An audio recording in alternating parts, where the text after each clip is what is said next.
World Championship Series. It's our last day in Cologne, Germany, and as you can hear, the crowd already behind Jaedong.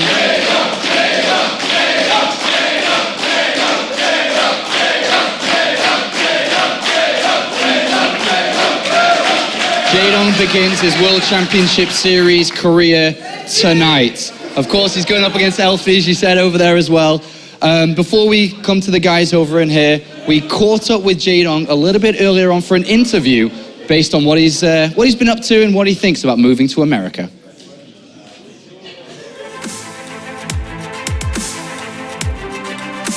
I just moved to San Francisco. It's very big thing to me, for me. So I need to something win. It was very difficult to live in San Francisco because all my family is in Korea and all my friends. My condition is really good because before I played a lot in USA, so I think I have good skill, but my weakest race is Protoss vs Protoss. So my group is three Protoss. Maybe it's not gonna be easy.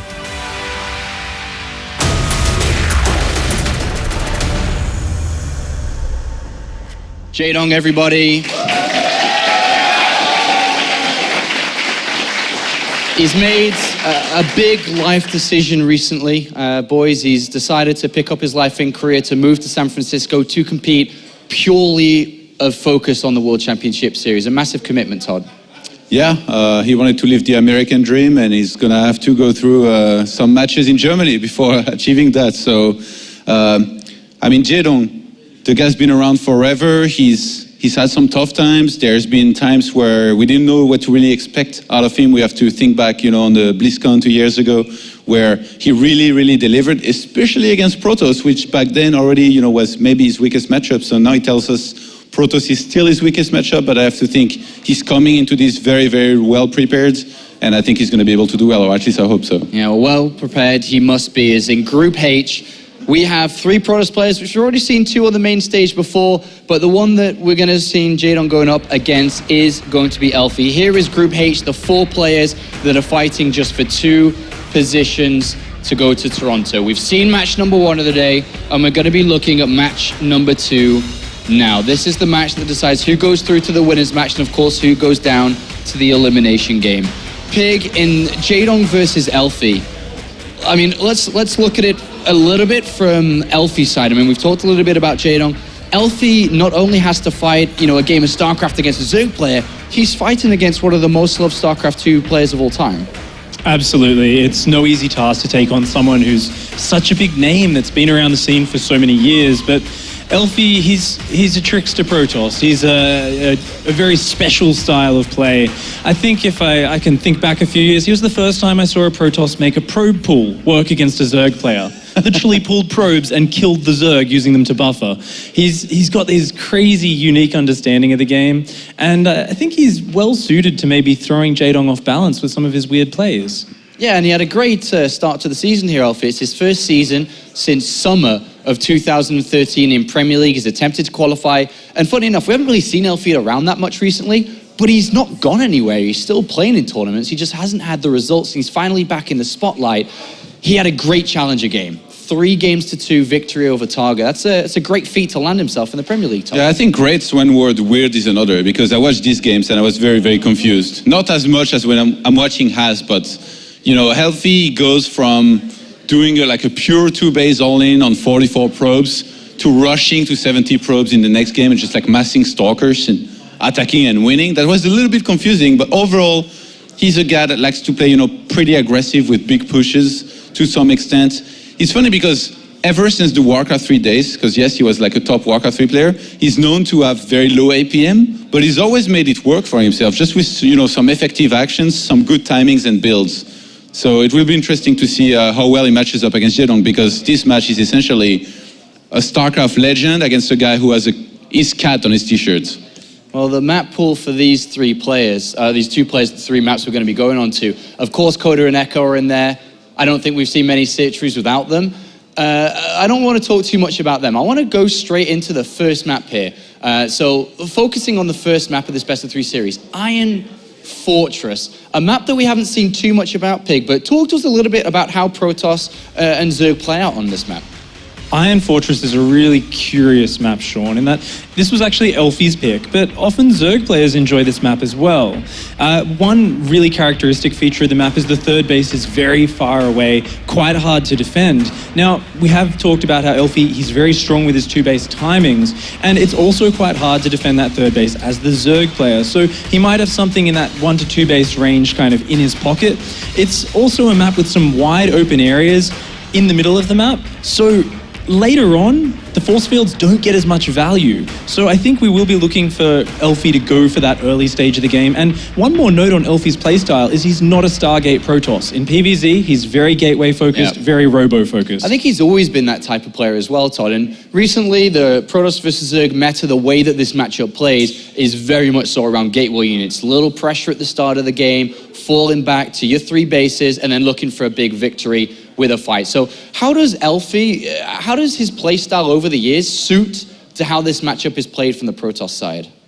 Well, I think there's always been, a very few different builds that you can do against Zerg, but, not having the highest of APM compared to most pro gamers, I think it really helps him that, making a lot of sentries, kind of turtling in a good Protoss old-fashioned style, going up to 3 bases and then doing a timing with a lot of sentries and blink stalkers, it fits his style perfectly. You only focus on one thing, which is securing that third base, and then once you have enough sentries, you just send some hallucinated phoenixes out, and once you see any weakness, or sometimes even without seeing any weakness, you still go for your timing and you try and make it work. That really seems to be his style.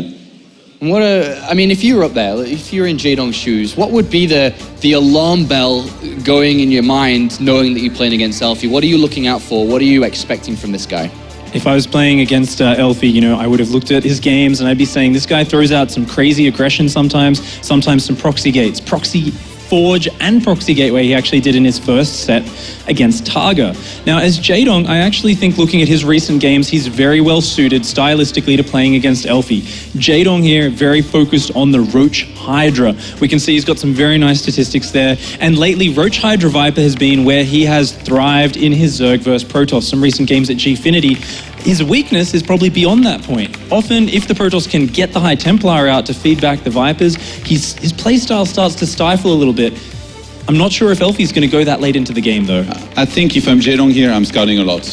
Be it with even maybe a drone in the start, overlords later on, overseers, everything, because you need to know what's being thrown at you if you want to have a better chance to hold it. I mean, Elfi was the guy too, I remember, on 4 players map, was doing a 5-gate of 1 base and made it work with like a lot of zealots, so he's a dangerous guy. I mean, let's look at it from Jaedong's perspective. We talked quite a bit about Elfi now. Let's go back to Jaedong for a second. You've got 3 Protoss players in your group. You've got 1 matchup to practice for. That's clearly an obviously good thing, right? Oh yeah, I think not in this group though, right? Because they all play so differently. They all play so different. I mean, that's another dynamic. 3 shades of Protoss. 50 shades of Protoss. It's a good thing. So we can say that it's a good thing that he's got 3 Protoss in his group, but I guess that's a downside that it's hard to know exactly how they're going to play anyway. I mean, these 3 Protoss players don't play like the standard Protoss, right? I think Todd's right. It's a bit of a mixed bag, You've got, on one hand, you're only playing 1 matchup, so you can get so incredibly solid. Like, he's going to have his scouting on every map down to a T, knowing exactly where pylons get set up, knowing where the common proxy locations are, whether it's a Dark Shrine, a Stargate, and being so on top of that, especially on a newer map pool in the rotation, I think that will help out Jaedong with his scouting information. I hope Jaedong practiced with some cheesy Protosses rather than only with solid ones, because if he loses to Elfi here, he plays Haz. That grin. Don't see Todd grin too often here. Let's take another angle here. If Jaedong's picked up his life, he's put his life into a suitcase, he's gone over to San Francisco, he's committed to this, the dream of the World Championship Series. He's been to BlizzCon twice now in the last 2 years, not as successful last year, definitely successful the year before with a 2nd place finish. What happens if he loses tonight? You've just moved to San Francisco and you're eliminated in the 1 tournament you want to win in. That would be absolutely disastrous. You know, if I put myself in Jaedong's shoes, you know, you've missed out on season 1 this year already. To miss out on season 2 as well, I don't think it's an option. It's something where he would be so shattered if that happened. He is so focused on victory, and knowing Jaedong, he's confident. He already sees himself up here in that winner's interview, moving on to Toronto.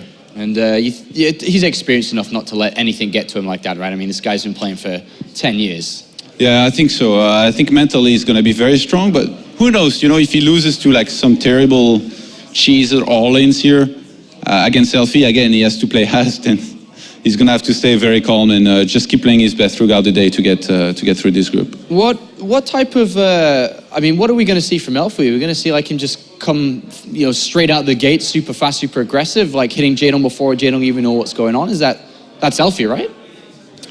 Honestly, there is a number of things. I don't think elfi is like a one-dimensional player with his builds. He has like a variety. He has a huge repertoire. It could be anything, really. Like even on Iron Fortress first map, Cannon Rush, 5 gate, 1 base, 2 base blink, 2 base immortal, 3 base blink, any of these. Proxy third base in the empty main base in the corner while he defends 2 base, maybe. I think he's going to have something really special here, but I agree with Todd. There's just so many options, and elfi has a wide range. Well, as you may have noticed already and see back behind us, is players aren't quite ready yet, so we're going to continue chatting a little bit. Let's revert ourselves back to a little bit. We talked a lot about the play styles, about the players. Let's go to the map pool one more time.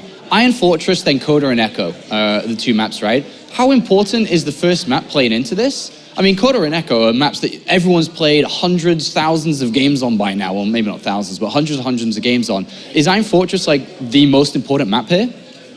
I think it's got to be. It's the odd map, right? Coda's very standard. Echo's maybe a little bit friendly towards the Protoss. We might see elfi play a bit more standard if he gets to map 3 and still be in an exceptionally strong position. Iron Fortress, this map has got the big variables. You know, as the Zerg, you want to be a bit greedy to get that third up and established, but there's so many risky, powerful builds. Often we've seen in the Korean leagues, what's the number 1 Zerg build? It's a 2-base roach opening against Protoss on this map. Now, we haven't really seen that in the foreign scene, and I'm not really sure which style Jaedong would be moving towards, but let's also think, what else has Jaedong been using in his recent games? There have been some 14-14 speedling attacks where he goes and tries to charge in and take out that natural. He's been mixing in a few of these aggressive plays.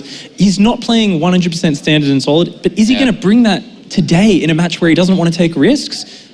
I'm not sure. We've seen Jaedong shine at times against Protoss aggression as well. Again, you know, thinking back on that BlizzCon in which he finished runner-up the game against Deer on Aquilon. Everybody remembers that, you know, a lot of burrowed units defending against the attack of Deer. So I think if he's able to identify early on what he's up against, no matter what he does, it's going to be the right thing. And also, he never was really big on the Swarm host, you know. He tried one time against me at DreamHack. We all know how that ended, so I think it's definitely helping him, you know, that the meta has shifted and now it's a lot more, you know, Roach, Hydra, Viper-ish matchup. All right, well, thank you very much, gentlemen. Ladies and gentlemen, it is Todd and Pig. It's time for Jaedong to play his first game of the World Championship Series. Your commentary team for this one's going to be Kalaris and Rotterdam.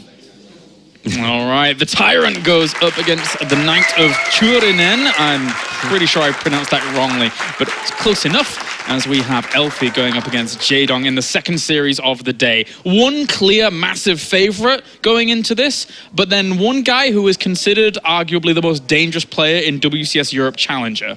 Yeah, or maybe Haas, but elfi is definitely a wild card, right? You look at it and it's like, man, it's been a while since I've seen elfi compete at this stage against players for this much money as well. And like Apollo mentioned, I think that's very important to mention, elfi has always been around. He's been playing StarCraft II since day 1 of the beta. He was a pretty damn successful Warcraft 3 player as well. Never won the big tournaments, but he was one of the better, I won't say Zerg, but better undead players in Europe. So this kid has been around. He's always been known as being one of the more slower players. Even in Warcraft 3, he was extremely slow. He's like 70, 80 APM. But the guy was smart, and he's going to have a smart approach to this series as well. But he's going to need it, man, because, well, we all know who he's playing against. Yes, we do. All right, spawning down at the bottom right-hand corner, it is our red Protoss. Hailing from Finland, it is elfi. I like how Todd mentioned, we got an RTS legend and a guy with a cat on his shirt. Yeah, he's representing his cat Pekka here in Germany. And up to the top left-hand corner, we have our blue Zerg representing evil geniuses. He is the Tyrant himself. It's Jaedong.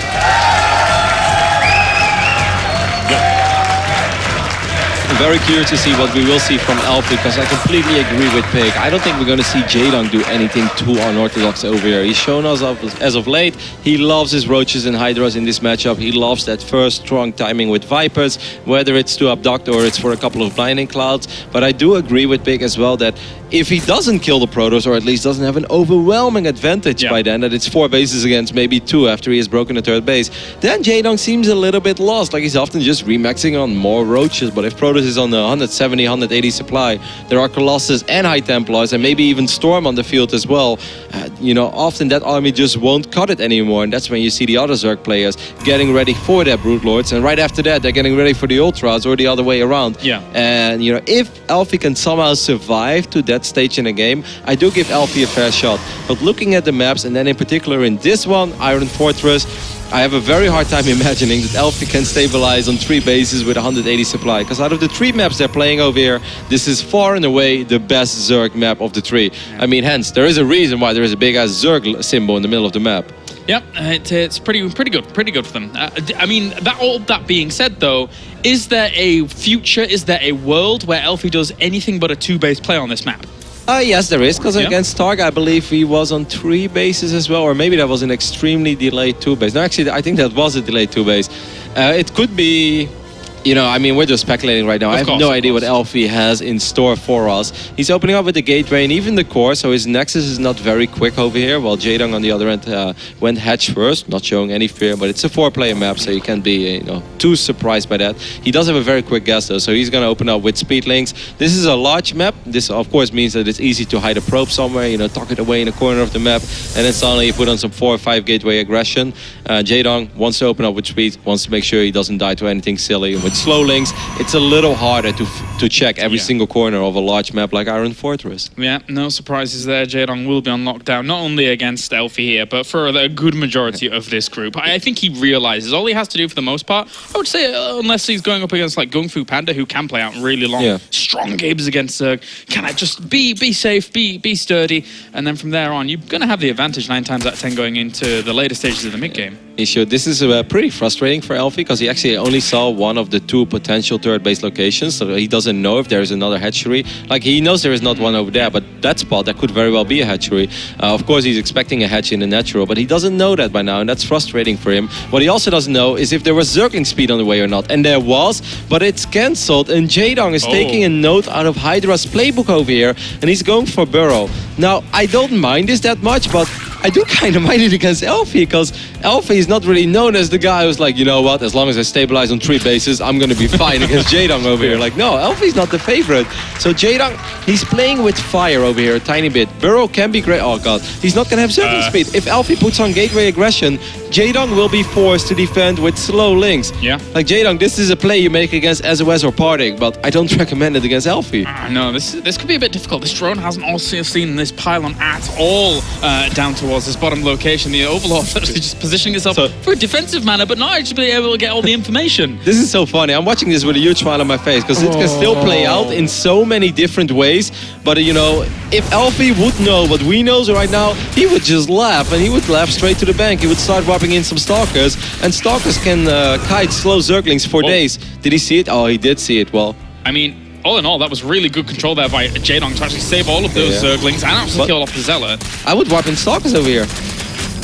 I'm going to warp in a few Zealots with the sentry behind it tucked in to start things off. He could even warp in a few more if he wanted to. Is he chrono boosting into those gateways? No, he isn't at the moment. It doesn't have actually any chrono boost left over. Of course, it's very easy for me to say I would warp in Stalkers over here, because I know Jaedong doesn't have Zergling speed. That's not something elfi doesn't know, but hey, this is 6 minutes and 50 seconds. Why are these Zerglings still slow? It's going to warp in a 2nd sentry, but slow links, it doesn't really matter that they're slow against Zealots. They're going to be able to trade okay over here. Jaedong is going to produce nothing but links, and I think he's actually going to be able to keep this hatchery alive, while boy oh boy, if elfi would have known what we known, he could have started making Stalkers. He would have 6 Stalkers by now. He would kite slow Zerglings for days. He would keep Jaedong on 2 bases, and this would be a completely different game. But now I think Jaedong is going to be okay. Yeah, that's the tough decisions you're going to have to make here in elfi's shoes, who doesn't have complete information. But Roaches are on the way now as well. And that Queen's not doing too badly against the Mothership core. So as all of this continues on, he's kind of putting a little bit of timer on it, but they've cleaned up a lot of the Zerglings. Yeah, this is actually not going all that poor for elfi. He's trading out out a lot of Zerglings.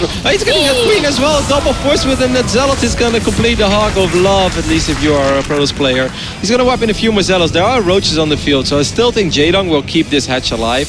And then I still think it's good for Jaedong, because we look on the other side of the map. What do we see in the production tab? Well, a single Twilight that's just being wiped in. There's no robotics facility. +1 is just on the way. So yes, elfi forced out a lot of units, but, you know, does that mean he's in a great position? I'm not 100% sure about that. At least for him, he continued pro production during all of that. It was only 3 gateways worth of aggression, so it wasn't like the full commitment to it. But, you know, as you said, you know, the other things could have happened as all of that was going on. Because right now, Lair is about to finish up. He's got plenty of roaches out for the defense, and Jaedong is going to survive this portion of the game. Yep, and now of course Jaedong is going to try to get these 2 Zerglings across the map, and he's going to burrow them at the potential third base locations of elfi, which I'm sure that Jaedong would have loved to have already done by now. Jaedong will also know at least that if it's only going to be gateways over here by elfi, hey, he already has burrow. That's great. Burrow is phenomenal against gateway pushes because there's no detection in that Protoss army. And the overlord is going to fall unfortunately here for Jaedong, supplying him a little bit. It's going to burrow the first one.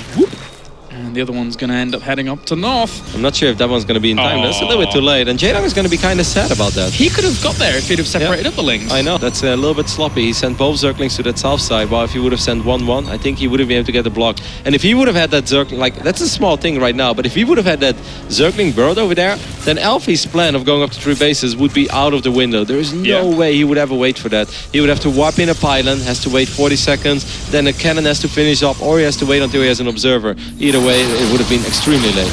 Good force fields once again here by elfi. Catches these in, but unfortunately because it doesn't have detection, they will survive for a little bit longer. Spire on the way. Jaedong, he's up to his old tricks. Yeah. Which is interesting, you know, this is a scenario that I remember from my days with Mr. Bitter, our good old Zerg buddy, that he always said like, I think this is a great play, and I was like, I'm not like too sure, you know, there's already Stalkers and +2 on the way, or it was the other way around. I always thought it was kind of smart, because I always thought it was very hard to defend against Mutalisk, even if you have Blink Stalkers, but these guys, they got so good at it that this is a risky play by Jaedong. I'm not saying it's the wrong one. I mean, what Mutalisk will do is at least force the Protoss player to be defensive for a while, right? You're not going to move out against Mutalisk because it's going to turn into a full-on base trade immediately. And Jaedong is probably like, well, if this goes into an 18, 19, 20-minute game, I should be fine. Even though I don't think that's the phase in the game where Jaedong truly excels in this matchup, but when it's Jaedong against elfi, then he should have the upper hand. Yeah, should do. And there's the Sora Hallucinated Phoenix coming out actually here. This is the first one, and it finally...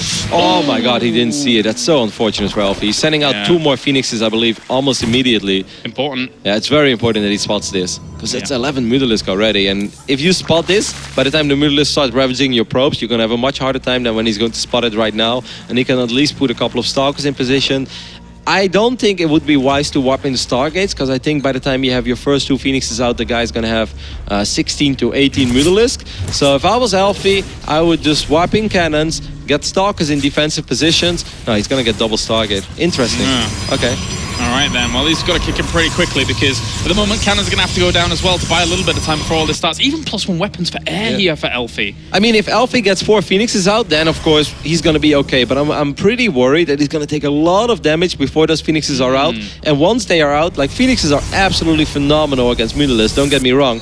But if you have 20 Mutalisk against 3 or 4 Phoenixes, then it's kind of hard just to make that dance, the dance that you want to make. These sentries are a little bit exposed. Jaedong has to be careful though. He doesn't really want to be trading out Mutalisk, because that's going to give elfi the time to get those Phoenixes out. I'm not sure if I thought that was a smart engagement. Yeah, Guardian Shield is surprisingly strong against Mutalisk, so that will hold them at bay for quite a while there. And of course, behind all of this, Jaedong is trying to, you know, devour this other side of the map with another fourth base on the way. I love that observer, by the way, with elfi. That gives him so much information about where those Mutalisk are going, and now he can get a couple of Stalkers into the main base, maybe a Photon Overcharge. Jaedong doesn't know yet about those 2 Stargates, but, you know, once again, I think 4 Phoenixes, that is the moment when you truly want to start this little dance already. He's actually going to get a blink over here. Jaedong, a little bit sloppy. Oh, uncharacteristic. Does lose a few Mutalisks there. And his army at the moment, it's not looking that brilliant. No, not at all. I actually think like if you would remove the nameplates, then most players would say like, oh, I kind of like the Protoss over here. Like, yes, the Zerg is on 4 bases. Yes, he's on 86 drones, but he doesn't have a Hydra then. He doesn't have anything. And there is double Stargate with +1 Phoenixes on the way.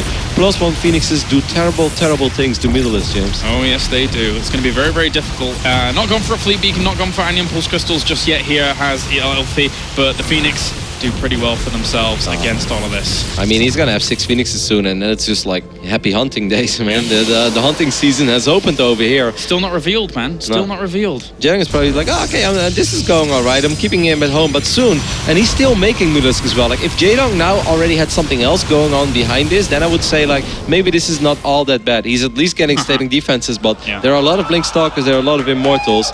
I kind of like how this is going for elfi. He did lose 10 probes. That kind of hurts, but he's still on 62, and 62 workers for 3 base Protoss. And surely the longer he keeps these Phoenix unrevealed, the more Mutalisks we're seeing, and they're less effective. Yeah, because Jaedong thinks this is going great for him. You know, he's like, man, my Muta count's climbing. He's just running around Blink Stalkers. This is the first time that Jaedong is going to see these Phoenixes. And once again, I mean, elfi has to control this properly, but if he does it well for, let's say, 30 seconds, from that point on, Jaedong is probably just going to retreat. And elfi, I would love to see him be more active with these Phoenixes. Yeah. What are you waiting for? He could have done quite a bit. No, this is that phase in the game where you can dance, man. You got +1 Phoenix. They're so amazing. Fleet Beacon's on the way as well, so slowly Anion Pulse Crystals will come in, but the Corruptor numbers have begun, and that's what you want to use to actually keep those Phoenix out of position to having to deal with the Mutalisks. Yeah, like this is that phase in the game where it's absolutely phenomenal to have Phoenixes. As soon as Jaedong is going to get 6 to 8 to 10 Corruptors, the Phoenixes won't be useless, but it's going to be a lot harder, because Jaedong is probably good enough to always have those Corruptors buffer up in front, and you know, as amazing Phoenixes are against Mutalisk, that's how terrible they are against Corruptors. It just seems like they do absolutely no damage. At least he will have +1, and Jaedong has no armor upgrade, so they're a little bit better, but still, these Corruptors can tank for days. Man, this is a ZVP like we haven't seen one in a while. Yeah, you're totally right about that. This is a la old-style Jaedong versus a la elfi that I've really never seen him play too many macro games like this. This is pretty crazy. Obviously, we haven't seen much of elfi recently. I was about to say I would really like to see an Infestation Pit real soon, because in the long haul, like, you cannot win with Mutalisk Corruptor, in my opinion, against an unlimited amount of Phoenixes. But if you have a few Infestors on the map and you land a Fungal, well, that changes everything. Jaedong is once again going to a res over here. elfi is going to be a little bit sad when he sees that there are a bunch of Corruptors in the mix, because normally every single shot you do basically does double damage, right? Because the Mutalisk are light armored. But now those Corruptors, they will soak up so many of these shots. I'm very intrigued, or like I'm very curious to see how Jaedong is going to position these air units, because like he should be phenomenal with it, that the Phoenixes will almost never get in range of the Mutalisk, and that's what he wants. Well, Anion Pulse Crystals is done now, so these Phoenix are going to have a bit more of an easier time engaging against this. It's just up to the Corruptors to try and zone out for as long as possible. elfi should chase, man. Like, he should really chase, because he knows the longer he waits, the more likely it is that there will be Infestors, and you don't want to fly a Phoenix flock like this into a Fungal. Gets maybe a Corruptor there for free, maybe even the second one. The Mutalisk are in front. Like, this is not perfect control by Jaedong. I'm wondering if the control groups, it's all in the same, because as I look at the movement, it's not separate. They're all moving in tandem with one another. Yeah, but if I would trust one... Well, I don't think that was a necessary cancel. Look at all those Stalkers and those sentries there. No. Both players perhaps being a little bit nervous. Of course, there's so much on the line. Both of them would love to go to Toronto. And so obviously it's very easy for us to criticize every single move, but it's safe to say that it's a little scrappy so far. It's definitely not a flawless game of StarCraft II. And it's going to be up to the static defense if elfi actually wants to march across this map at this point, because that's still a lot of Stalkers. And if the Phoenix are above all of this, Mutalisks are never really the best of units straight up in engagement, but it's about the Infestors here that's all important. Yeah, elfi has to be very, very careful with those Phoenixes, because if those Phoenixes get fungal, that's where things can get dicey. But if the Stalkers are below it, then it's still very difficult for Jaedong to engage, though. Look at that forest of Spine Crawlers, man. Like, you don't want to run into that. No, I'm not sure how he's really going to do much there. So he has to actually just back off completely now after seeing that, and is going to take a 4th base, but it engagement been denied. Between the both air armies over there. Infestors. He got a lot of them. A brilliant move there. Picks up some of those Infestors as well. But that was a great move by Jaedong to lock down the majority of the anti-air that we're seeing from him. But he's still losing a lot of the Mutalisks, actually. He's only down to 10 now. Yeah, because of the Guardian Shield and all the Stalkers. The Fungal was good, but maybe he overstayed his welcome there a tiny bit. Good use of Burrow. This is something that he wanted to do in the start of the game, but it's very good throughout the entirety of this game. Anyway, Jaedong has Hive Tech. He's getting +2 melee, which gives me the idea that he wants to drop an Ultralisk Cavern real soon. I mean, of course, he's very rich. He's way richer than elfi, and that is something that Jaedong has done phenomenally throughout this game. You know, like, maybe a couple of micro errors and maybe even a decision or two that was questionable, but when it comes to the macro, when it comes to getting his static defenses up, Jaedong has done a really good job. Adrenal glands on the way as well, so these Zerglings will go for runarounds, and on a map like Iron Fortress is actually not bad. There's a few little nooks and crannies that they can get into, try and run around on some of these bases, so elfi's going to have to make sure he's got some photon cannons, his army in the right position to deal with that. As is he gonna? How many Mutalisks does he have now? Only the 9. Any more commitment to it, it's not gonna happen. He's still making +3 flyer though, so that's interesting. This might actually be a super old school ZVP where he's gonna make a bunch of ultras soon, he's gonna take a fight, and then he's going to remax on 45 Mutalisk again. You know, Yeah. you remember that legendary game between Ninok and Naniwa, which was like all those tech switches. I think it was on Ackland Waste as well. Man, we should bring back that map. Great games have been played on Ackland Waste. Yeah, they have. And he's going to actually move towards this 4th base now, and actually there's not much here at all, so the drones have to move on out. Phoenix are waiting in the wings. Roaches and Lynx go into the 4th base of Elfi though, so crippling a little bit of his economy. Jaedong is deciding to just go straight for kind of base trade land, and I don't think he minds too much because he has a 5th base down to the bottom left. Yeah, I think Elfi was not aware that Jaedong was not making any more air units anymore, because he could really be a little bit more active with these Phoenixes. Like, there's no need for his Phoenixes to be on top of his Stalkers pretty much all the time. And I feel that if he has those Phoenixes in position, I think he could have kept it alive with maybe a defensive warp-in or two, and then, you know, scare away the Mutalisk and then lift up a bunch of Roaches, because these Phoenixes have +2 air weapons right now. Then they are actually surprisingly good against Roaches, especially Roaches with 0 armor. Playing it slow and steady here is Elfi on the other side, as he's just trying to craft his army. And getting still no Phoenix continue on. Storm is on the way as well though here. So Elfi's army is becoming quite well rounded, but once again the Lynx flood in. He has to seal this pathway off. There's no way about it. I mean, Elfi is like the ultimate 3-base Protoss, but I've seen Elfi win bases or win games on 3 bases that no other Protoss would ever would. Elfi's probably quite in his element over here. He's like, as long as my main is not completely dry, I don't even need a 4th base. 3 bases is all I need. He's getting +3 air weapons, recall being used as those Zerglings did sneak in. These Zerglings, like you mentioned, with Adrenal Glands, they do surprisingly well. Like, cannons are going to melt. This Nexus might actually fall, because these Zerglings have a lot of DPS. Yeah, unless you're going to start pinging on Lynx one by one with Phoenix, that's the only unit that can get over there fast enough. He brings down the Nexus. A good snipe out here by Jaedong. And now Elfi, even if he tries to go for the counter-attack, there's so much static defense. It's very, very difficult to do. He's actually picking up Lynx. Yeah, I mean, you gotta do something with that energy. Like, he can't really fly into bases of Jaedong, because he's afraid he might get fungled, so you don't want to find yourself in that position. I mean, energy is free, so you may as well just use it. But, I mean, Elfi, you know, all jokes aside, he should have secured a 4th base by now, and instead he's actually securing his 3rd base. There are 16 more Corruptors on the way. There is a Great Aspire on the way. Jaedong is still... Like, he's rich, but I wouldn't say very rich, because I've seen Zerg players lose games with more money in the bank than Jaedong currently has. Like 2,700, 2,400, that's good. But if the armies clash right now, I think Elfi's army is better. Even though Jaedong's army is starting to get very well rounded though, with Vipers and with Broodlords soon. Yeah, it's all about these Link counterattacks. Gets himself a few cannons, maybe softening up this position for later on, costing Elfi a little bit more money here, and also freeing up some supply for Jaedong to, you know, start transitioning to other units potentially. Jaedong has lost a lot more resources than Elfi, but that's okay because he's been mining way, way more, so this is not a bad statistic at all for Jaedong. That's kind of the way that Zerg is supposed to be played, right? You just try to throw units and it doesn't have to be cost efficient all the time as long as it's cost effective in the long run. 14 Broodlords are morphing. 14! How many Phoenix do we actually have out now? 14 of those with 29 Stalkers on the ground. But the thing is that it's so hard for the ground army of Elfi to ever get near the Broodlords. Elfi should sacrifice the 8 Zealots that he currently has. Just send him to the left side of the map, maybe try to kill a natural. He needs to free up supply. Elfi needs Tempest, and as soon as he scouts this, I'm pretty damn sure that he will understand that he needs Tempest as soon as possible.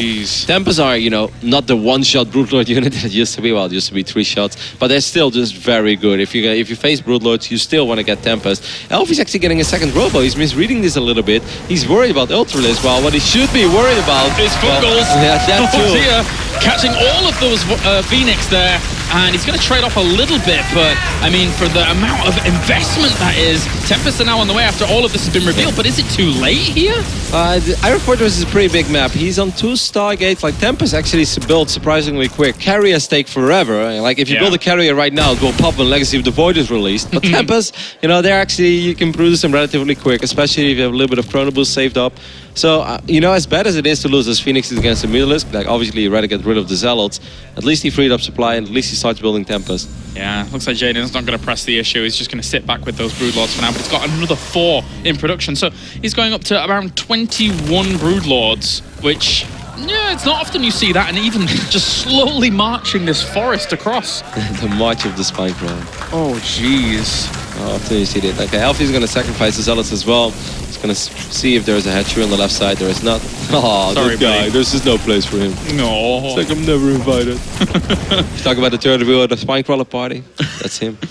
Well, it looks like Jaedong has basically said, I don't care if the Swarm Host got changed, because we still have the unit called the Broodlord, and apparently this might be able to help him out quite a bit. Of course, Tempests are gathering up in numbers. There's going to be 4 soon. Yeah, 4 is good. These Tempests have +3. Like, I have no idea how many shots he needs to kill Broodlord right now. I have to admit, ever since the Tempests got changed, I didn't really have a whole lot of games where I had +3 Tempests against Broodlords, James. But we'll see. Like, Elfi needs vision. 1 Oracle would just be phenomenal for him. There's actually no Overseer. Okay, there is an Overseer. I was about to say, you can just put an Observer on top of this army. Elfi doesn't really have to engage his army like this. Blinding Cloud going down on top of the army. Yeah, and trying to push all of this back as quickly as possible here. They are taking quite a bit of damage here as the whole of this army, but grabs one of the Tempests in, grabs the second one as well. Those are both going to rapidly fall, and Elfi really doesn't have much wind behind his sails at all here, as more Tempests will try and enter the battle, as well as some Stalkers warping in at this 4th base location, but it gets denied again, and there's still Broodlords in the sky to kill this off. A blink forward, another Fungal will lock these down with the Broodlings slowly trashing away at these, and the Corruptors are actually dying off pretty quick. I don't think he has much more anti-air for them. No, he has a little bit. Unfortunately, Tempests don't have very high DPS against Corruptors, so this is still okay for Jaedong. I'm very, very shocked and surprised to see Elfi engage his army like this. He has the longest range unit in the game in his army, and he could try to just chip away at those Broodlords. Yeah. Instead, he just runs straight in, and of course, Jaedong is good enough to drop Blinding Clouds all over that army. And it's 23 Corruptors in production now, so that is just going to absolutely slaughter anything that we're seeing here from Elfi. It was actually it was 4 shots for the Tempests to bring down a Broodlord with +3 weapons, of course. And 0 armor. +1 armor. Just +1 armor. So that is the statistic of the day, James. There you go. There you go. But so yeah, as much as he had 4 Tempests and he could have chipped away, as you're mentioning, just went gun-ho in there and I guess he felt that he really needed to save that 4th base if he standed in chance in this game. Yeah, but I actually think he could have slaughtered that army if he would have played it out a little bit more patience. Now I'm afraid that it's pretty much all over for this one, as Jaedong just has way too much over here. Even Void Rays are not going to save the day against Corruptors, and that's when you know you're truly outnumbered. Yeah, the Tyrant here bringing on this air armada of his own. GG.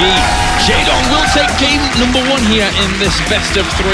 Hard fought there by Elfi, who was willing to take it to the long game, willing to go the distance macro-wise, but how are you supposed to break that impenetrable defense there by Jaedong? This is one of those moments where I feel for the guys on the Team Liquid live report thread that try to write little key points about this game, because there are so many things to write. Like, if you summon up this game, someone's like, hey, I missed Jaedong versus Elfi game 1. What happened?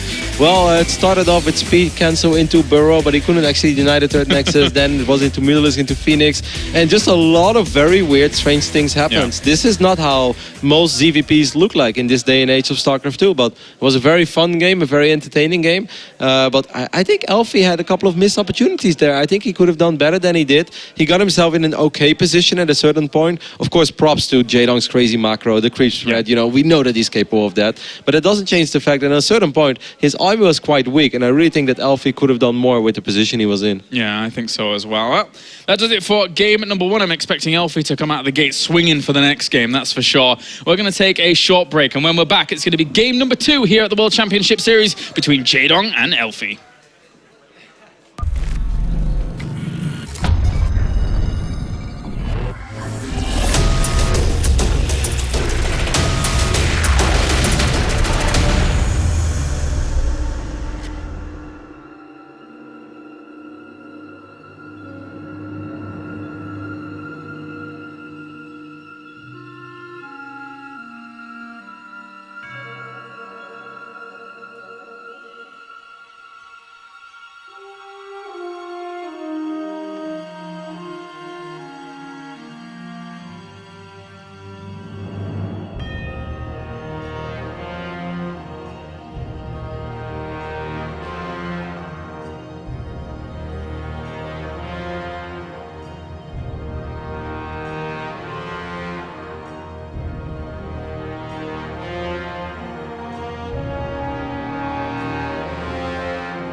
All right, welcome back, ladies and gentlemen, to the World Championship Series as we have Jaedong versus elfi, game number 2 on the way. It's going to be on Coda, and so far, so good for Jaedong, the Tyrant here. Neo from the Matrix. He has dodged the first bullet.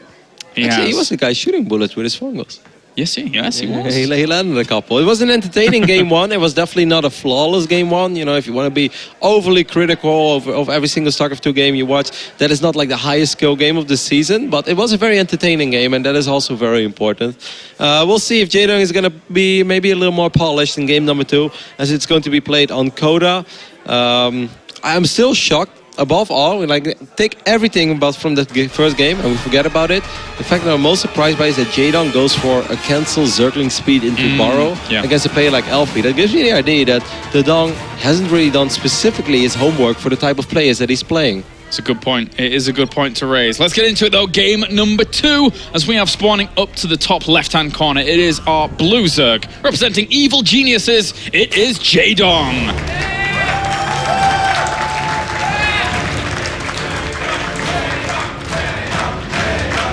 I can hear the chants for that man, Jaedong. And he goes up against his opponent down to the bottom right-hand corner. It's our red Protoss. Hailing from Finland, it's elfi.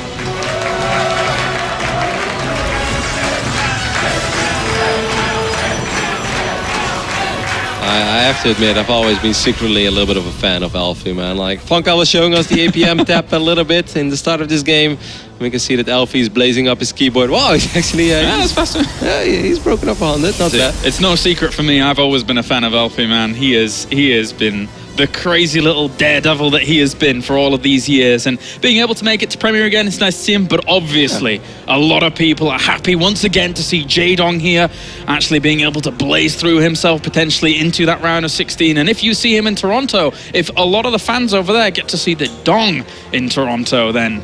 oh my God. Yeah, they'll be happy. I mean, like most of the time when people watch WCS, there's always a lot of support for the foreign pro gamers. You know, there's always like, let's hope that the foreigners, you know, as the Germans like to say, Haltstand, or, you know, defend the region. But this is probably one of the days where the majority of people that are watching the show, I just want Jaedong to win. You know, everybody wants to see Jaedong do well. He's just a very likable guy. He's going to have to work hard for it. So far, so good, like you said, Kalaris. But... it's going to have to be better, I think, for the rest of the day, especially, I think, against Gong Fu Panda. It's not going to be easy at all. No, not at all. And elfi now wants to put the fear of God in Jaedong as... Well, he's not playing Flash at the moment. But anyway, he's going to go down here with the drone and have a little look around, and we'll see this Jaedong is not... Oh, okay, I won't say he's not overreacting. No, he's putting a couple of... I don't think he's going to let it finish, though. No, there's no way. Because he, of course, had the gateway at home. This was not an opening that elfi could cannon rush off, even though I should be careful. I'm sure that elfi will somehow have a way that he can actually build a fort on the other side of the map and then somehow tuck his pylon in. But no, that's not going to happen. That would be very unrealistic.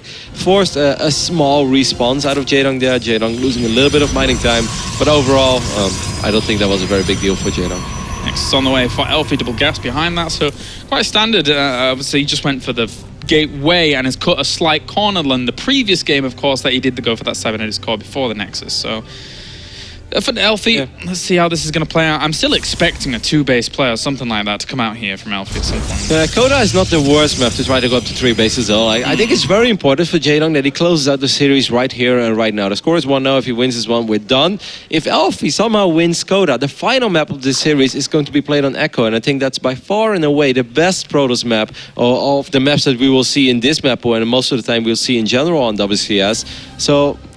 you know, like, it would be risky. It's not an impossible map for Zerg, but that is the map that elfi might say, like, hey, this may not be the style that I'm most comfortable of, but I'm just going to go Blink Stalker's Robo. I'm going to go up to 3 bases. I'm going to defend for a bit. I'm going to knock down those cooling towers, and I'm going to try to max out on 3 bases. And it can be very difficult for a Zerg to break Protoss on Echo, no matter how good the Zerg may be. So I think for Jaedong, it's very important to be on top of everything in this game and just close it out. He's opening up with Burrow again.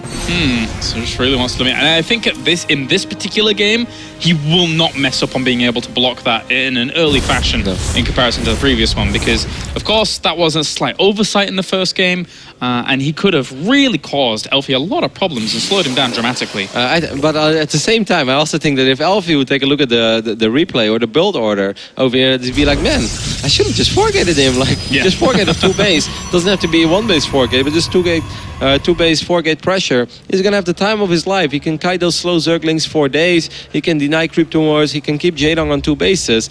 This is. I'm not saying that this is not a good opening by Jaedong, because it's a very meta-ish build order. Because a lot of pros players like to just go up to 3 bases, then go Twilight Console. Detection is very late. So the burrow is a smart play, but I just think it's a very risky play for Jaedong. And so far he's getting away with it. So who am I to criticize it? But I think he's playing with fire.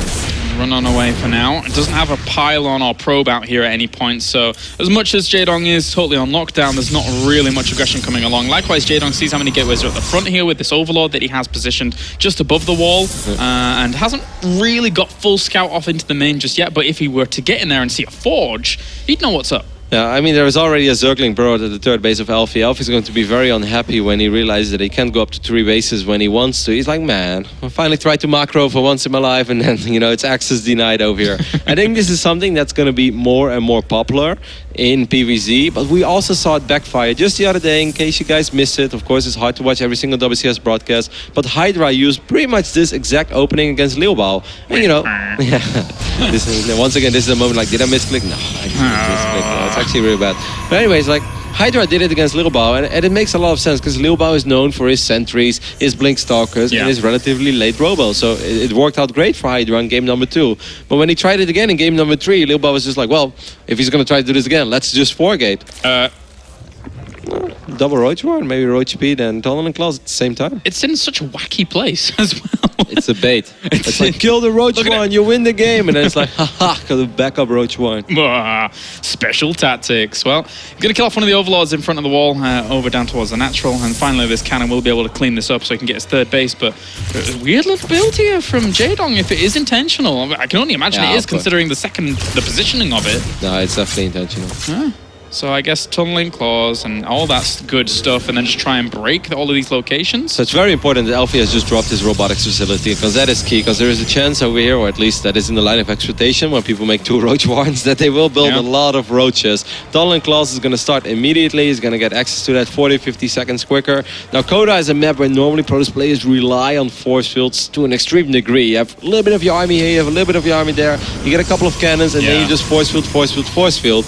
And then of course, if roaches can actually just use tunneling claws and get onto those force fields, that's great for the Zerg. elfi, as soon as he spots this, did he spot the second roach? No, that's the thing. That's why it's there, because the Phoenix will always go from either the left or the right-hand side across all the bases if elfi is queuing them up in a normal direction. But because of the weird positioning of it, he's almost never going to see it with a hallucinated Phoenix. This is ridiculous. Hiding in plain sight. Yeah.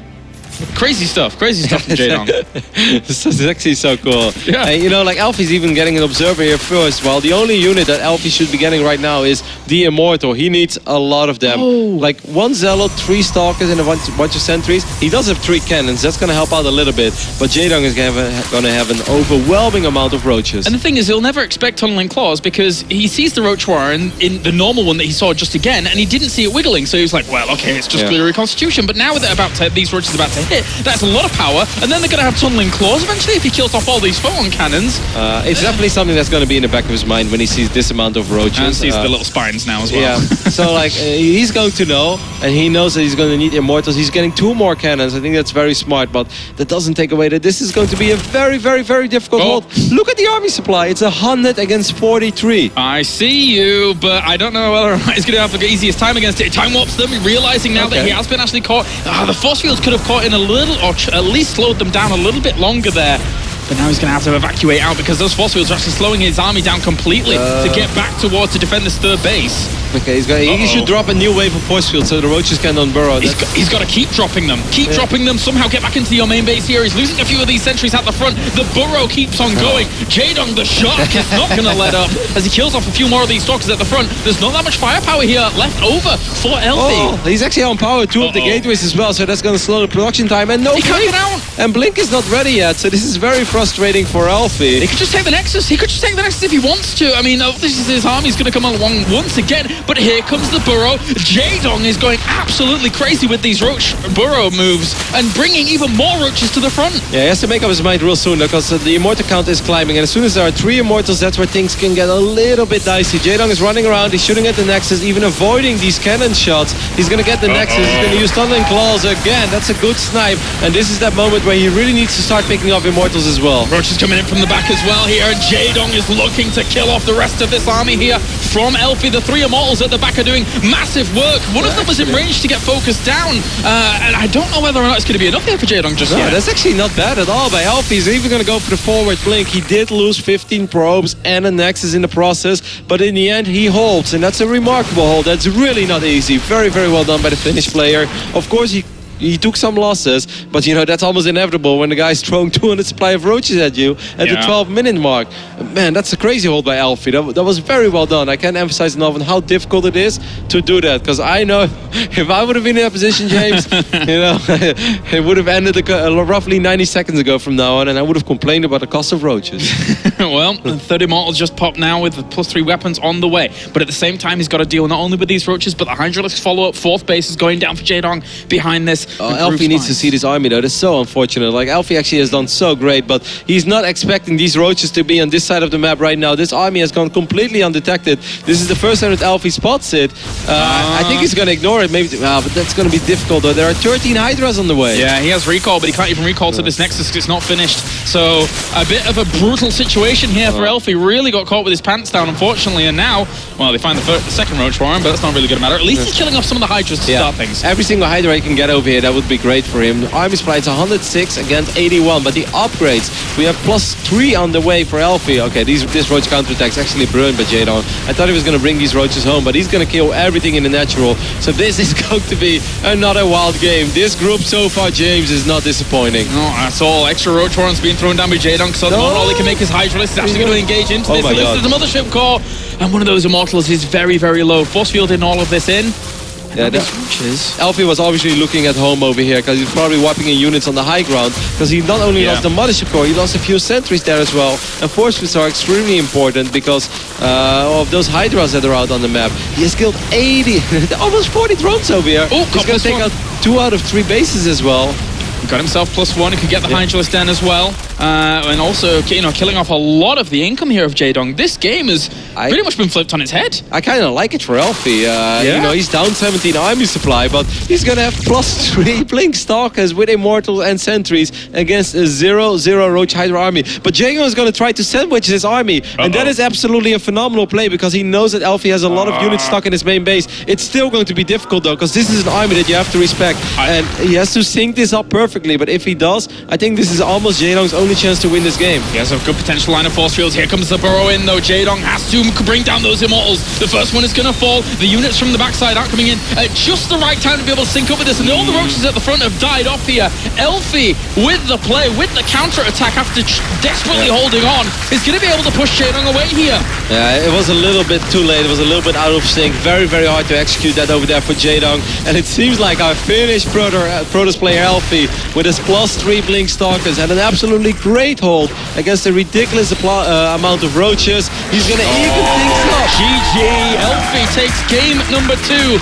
Evens it up against the Tyrant here in this best-of-3 series. Good stuff for elfi. Yeah, that was a great game. I think that was very, very, very well done. Very difficult hold. I can't emphasize enough on how impressed I am with the way that he handled that. Even opened up with the Observer, didn't see it coming immediately. The first Immortal was late. He just did such a great job in making sure his Immortals were never caught out of position. You know, one time it was close, and by the time that he finally took a real fight, he had 3 Immortals. And you know, 3 Immortals, well, Roach is going to have a very hard time against 3 Immortals, especially Immortals with +2 and Roaches with +0. And those are the flares that you can see being the danger of elfi, basically. You know, he can pretty much beat anybody here in the WCS on any given day in these crazy situations, because he's extremely deadly with just the random situations that end up going on in these kinds of games. Yeah, I was thinking about this in the start of the day, like what would be the best case scenario for Jaedong? And in my opinion, that would just be keep the games as normal as possible, because all three of the other contenders in your group are probably more experienced in the crazy scenarios. Like the last thing you want to do when you play against a player, let's say like Cats, is like get in a very weird, awkward base trade scenario or weird openings, low economy, because those guys, they have so much experience in those wild scenarios. Well, Jaedong, he's a macro beast. He knows how to control max out armies, even though game number 1 wasn't flawless, but we've seen that in the past. And you just want to out-macro your opponents, you want to outmaneuver them. But as soon as games get weird, there's a very good chance that elfi has, better instincts than someone like Jaedong, who's much more experienced in the straight-up games. Worked out well there for him. Ties up the series. elfi is bringing it here to Jaedong in his first series of WCS in 2015. Jeez, 3 years ago. What's going on? 2012. What happened in 2012, James? I don't know, man. I can't remember back last week. Never mind 2012. Actually, not too much. Parting was winning the World Championship, so that's pretty much what's happening right now. Yeah, that's true, actually. Yeah, not much has changed. All right, let's get into it then. Game number 3 here. Between elfi and Jaedong. When I say you know something is going on. Spawning up to the top left-hand corner, it is our red Protoss. From Finland, it's elfi. Can't believe it.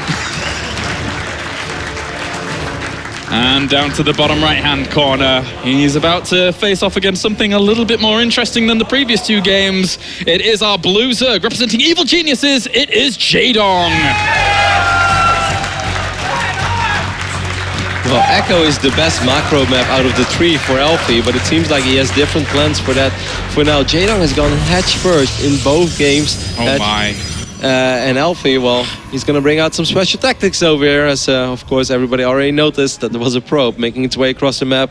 And scouting is important in StarCraft, but not at 9 supply. Is this the map all day long where we're just going to see all these Protoss do that? First it was Haas on this map, obviously in a different matchup, but now we have elfi over on the other side, being his tricky little self. So it wouldn't be a full series, a full proper elfi series, without something a tad crazy. Yeah, well, this is as crazy as it's going to be. Jaedong once again went hedge first in back-to-back games. He's going to go hedge first again over here. But these gateways are not in his main base. They're pretty far away. Actually, he's making probes. This is only a single gate, so it's going to be Zealot Stalkers Stalkers over here. It's the same build he used against Starga. elfi. Alarm bells. Whoop, whoop. This is all right. The Overlord. It's on the way.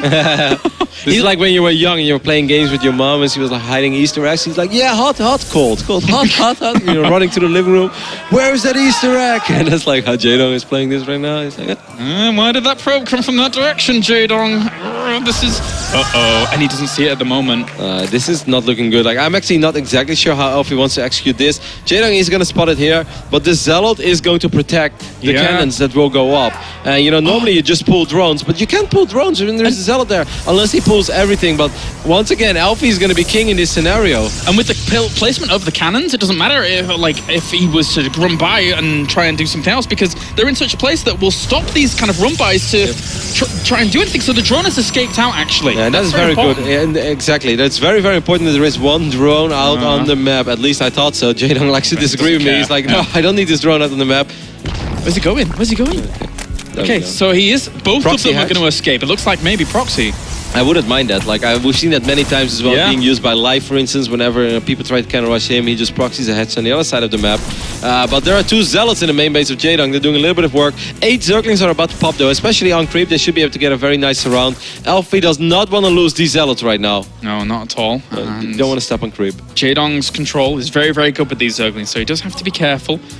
Maybe taking this base, and is it going to be the Proxy? Where's the drone gone? So It might actually just drop it in the main base, but I'm not sure if I... If he did that, what would he do with it? Just send us some probes down there and try and deal with that? I mean, I would wipe a pylon next to it and a cannon. but he's going to try and... if he'd have moved, if he'd have kept trailing it, maybe he would have been able to deny that position, but elfi just goes for the zap, and unfortunately... But actually, there's a pylon in range. He doesn't even need to build a pylon next to it. Like, that's a bit of an odd spot. Yeah.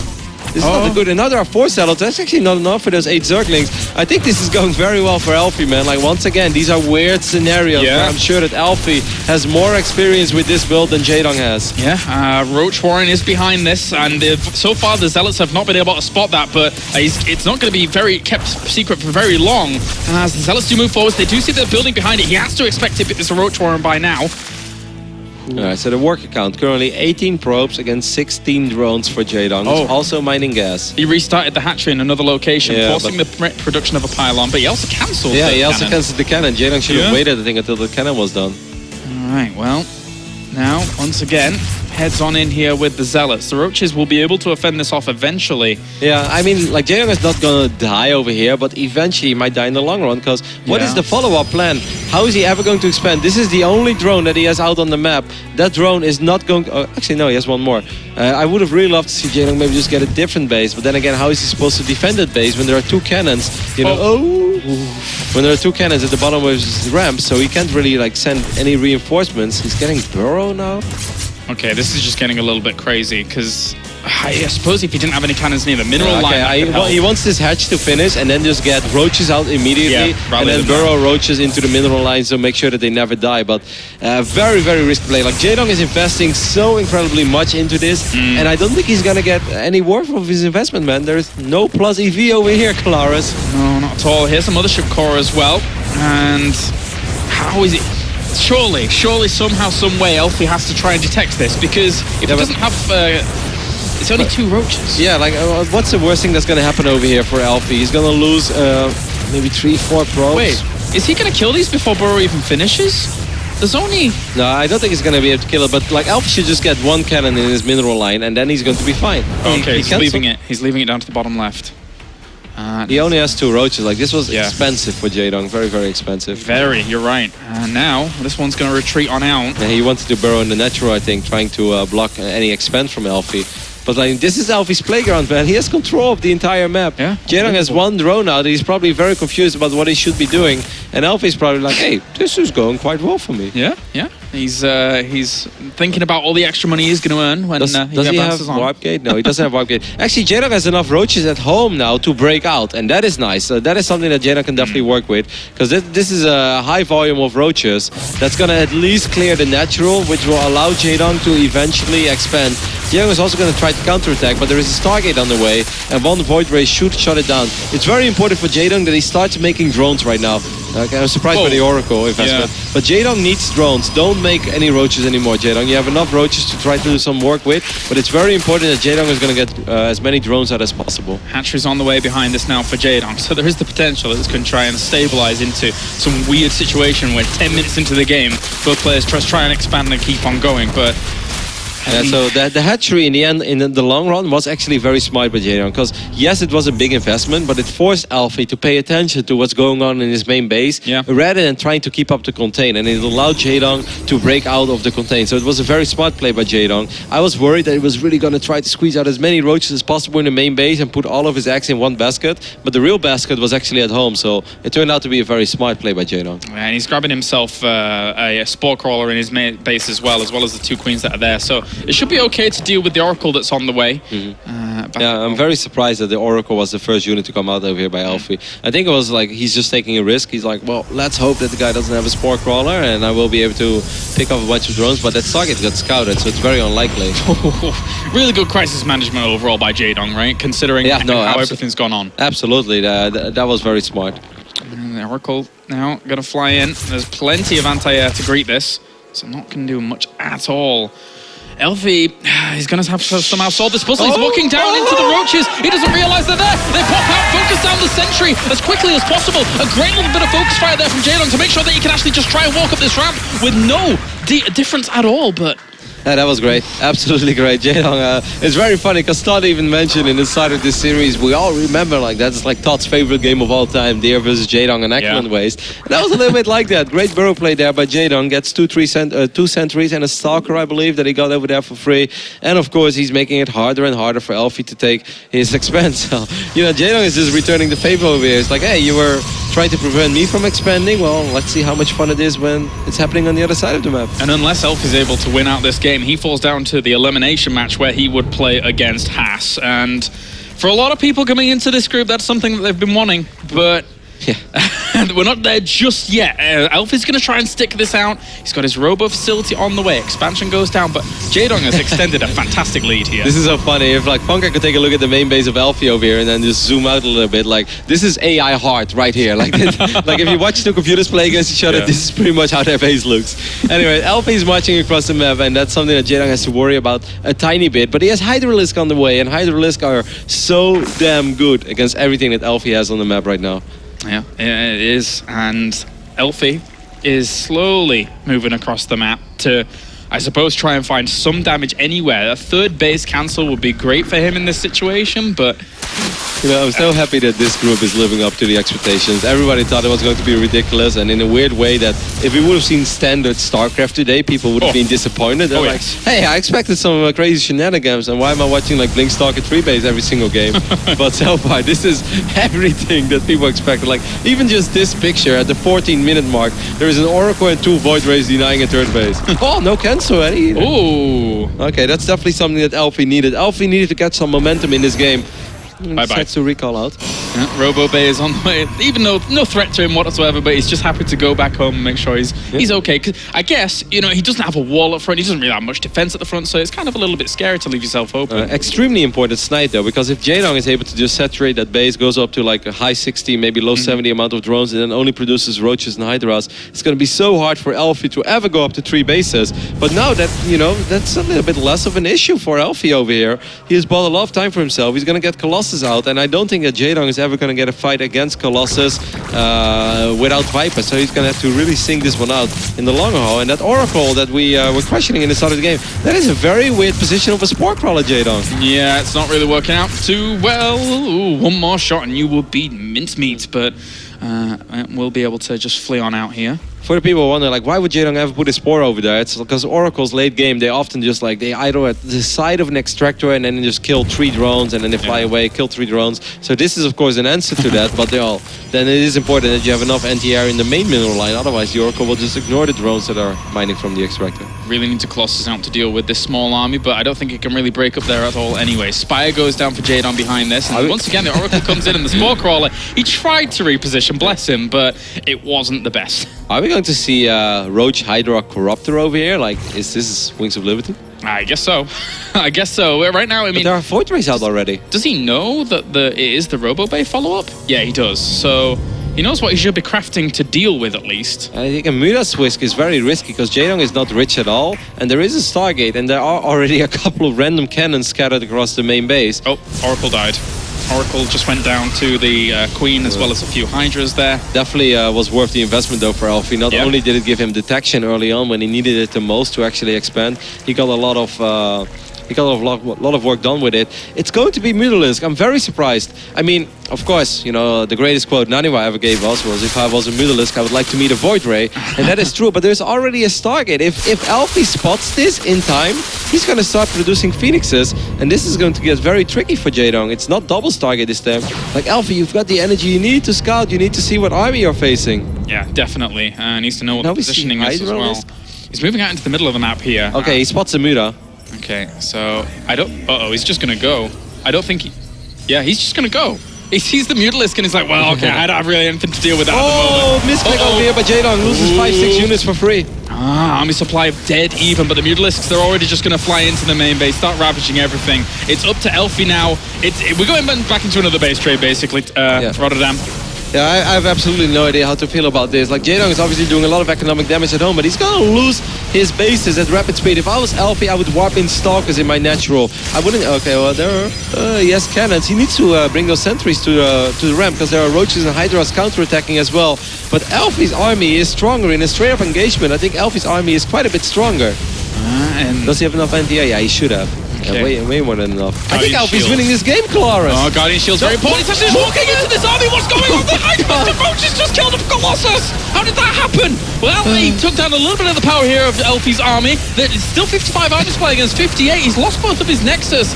And it might end up coming down to that one pylon in the middle of the map, to be honest with you, if this continues like this. Elfi's army was stronger. Now I'm not 100% sure anymore. Army supply is still very close, 55 against 58. These Void Rays have to be very careful. Those Hydras could snipe a Void Ray. Good. At least Elfi's paying attention right now. Elfi is going to be revealed. He has a lot less buildings than... Well, there's not that much DPS in his army. Elfi just has to shut down this hatchery because he can't afford to let Jaedong, squeeze out more and more units. Oh, Probe's trying to be evacuated out here. He has enough money, technically, yes, for another Nexus, but he's lost. He's like, Jaedong, I come in peace, here's some gas. Well, he's going to try and do something, I guess, that poor little Probe. I don't think he's going to survive, poor guy. He's going to die off pretty soon. Elfi, you have one Probe, my friend. Just run away. There's no way out. There's no way out. He's gone. No, Jaedong. Oh, well, that means now Elfi has no lifelines left. It's all the buildings only in his base. But what does Jaedong do over here? Does he keep the units? Elfi's heading home. I don't think there's a way that Jaedong kills all those buildings before this army is home, right? It seems like he's going to try, but that's a lot of gateways. That's a lot of HP, and I know Hydras have high DPS, but I think that Elfi can save this, right? If the Mutalisks survive alone, can he do this? Does he can he hunt them down without having all his buildings killed? Because the Roaches and Hydras are going to die, right? But the Mutalisks can get out. That's true. The Mutalisks will get out, and there is of course a hatchery on the way. Jaedong is going to realize, every unit I can kill over here, that's a unit that's worth something. Jaedong still has 20 drones as well, so as soon as that hatchery is done, at least he can start mining again in a serious manner. One point where he does get picked up. It's kind of sloppy over there by Jaedong to shoot at the Immortal. The Immortal is completely irrelevant over here. He should have been shooting at anything that actually can kill Mutalisks. And they're going to be cornered once again. The Mutalisks are actually going to have to fly on out of here. And now, how many? He has what?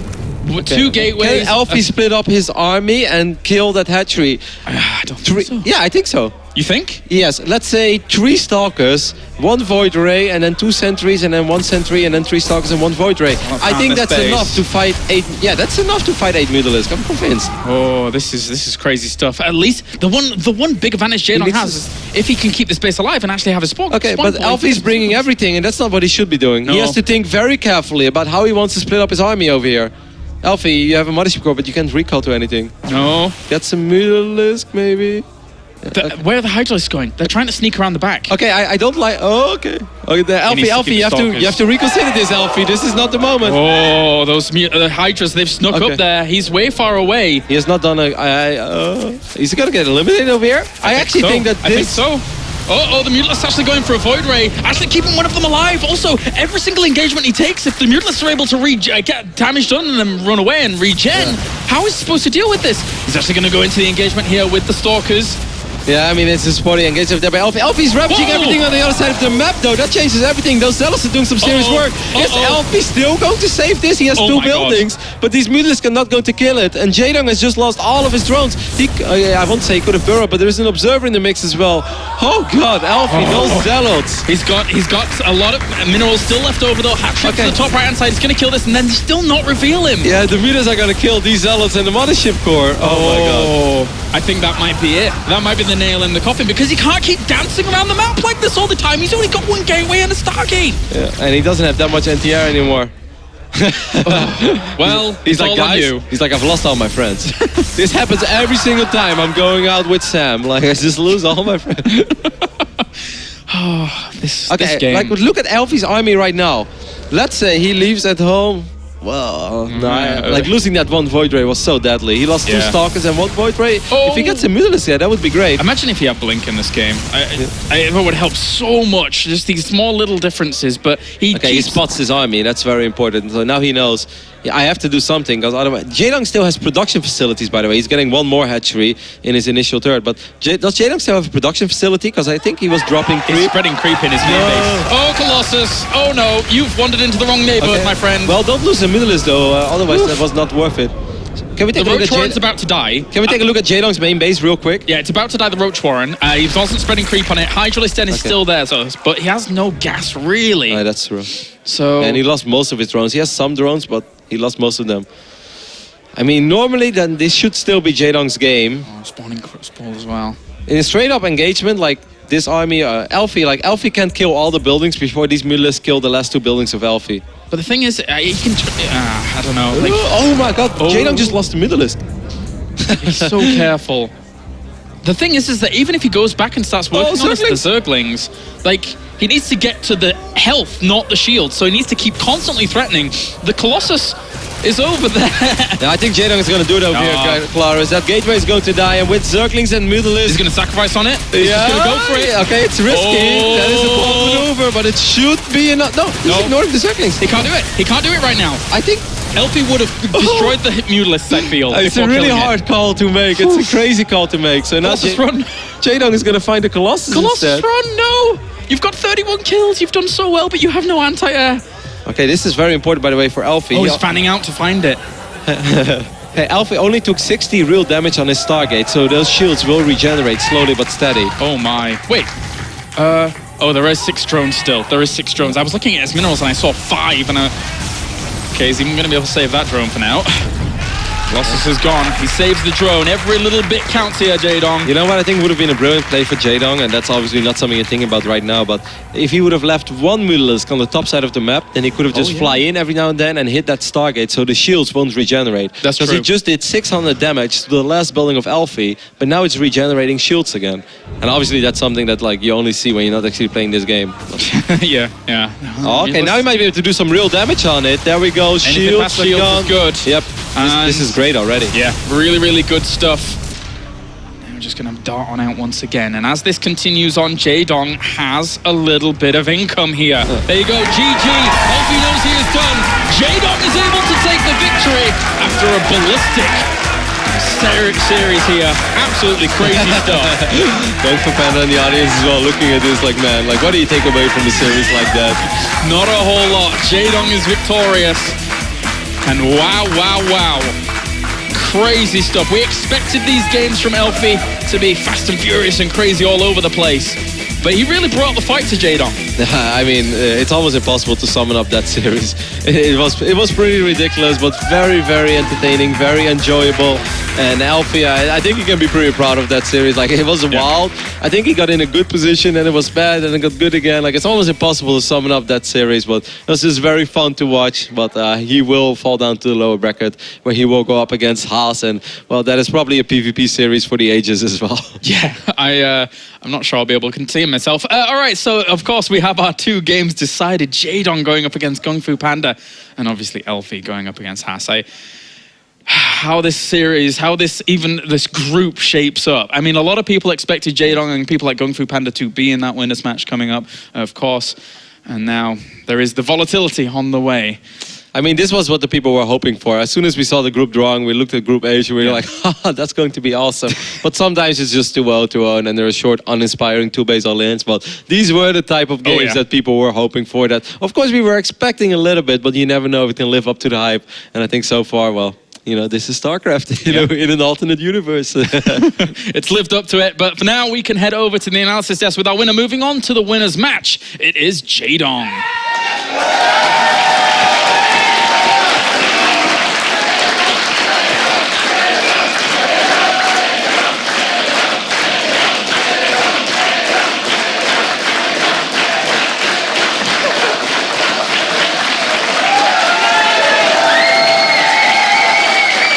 JD, every country, doesn't matter, America, Germany, France, doesn't matter where you go, every time it's like, this must be an amazing feeling as a pro gamer to have so many people like this all the time. And you want to have a word to these fans, first of all, before we talk? Something for these fans you want to say?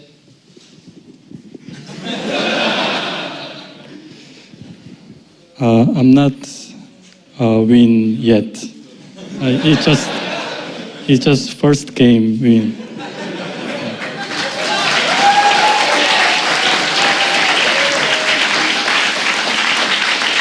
Okay. Let's game 3. That game just now. What, from the very beginning, these games, you've lost to these type of games before. I mean, how do you stay calm? What are you thinking of? Were you very nervous? Were you worried? Was it a problem for you? Yes, last game. I feel very funny. You had a lot of fun? Yeah, it's not like play. Is my job is professional gamer, but it's just for fun game.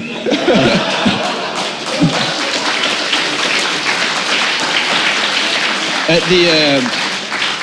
the end, did you think you could win? Well, I mean, do you think you could lose, win? I mean, the camera guy was, okay, Jaedong's gonna win. No, Elfi's gonna win. Jaedong's gonna win. What were you thinking? I didn't know after GG, That was the only time you knew was after GG? because my unit only Mutalisk can beat Yeah. base, so maybe I thought it will very long time game, but yeah, And then when GG came in, it was like, oh, Yeah. whoa, it's finished. Pig? Just wanted to ask you, Jaedong, you made use of Burrow in almost every game in these really, really clutch situations. And that first game especially, it was looking very scary for you, but you started to run around with some roaches and distract him a little bit. And in all the games, all of them, you tried to use Burrow. Was that something you prepared specially for Elfi? no, I just play first time borrow play. I didn't play on the ladder or custom games. Why? I don't know. You don't know? I don't know because maybe I felt nervous, so yeah, I thought maybe I wanna show you my fans something like I got some good skill. So I saw that play on SPL. Yeah. So I tried just. Okay, last question. I mean, have you got another question, Pig? Oh, I think that's about it for Okay, me. last question for me. Every morning you've been out running around the city. What do you think of Cologne? That's why I already tired. Yeah, it's beautiful city, but a bit cold. But it's okay. All right, ladies and gentlemen, Jaedong.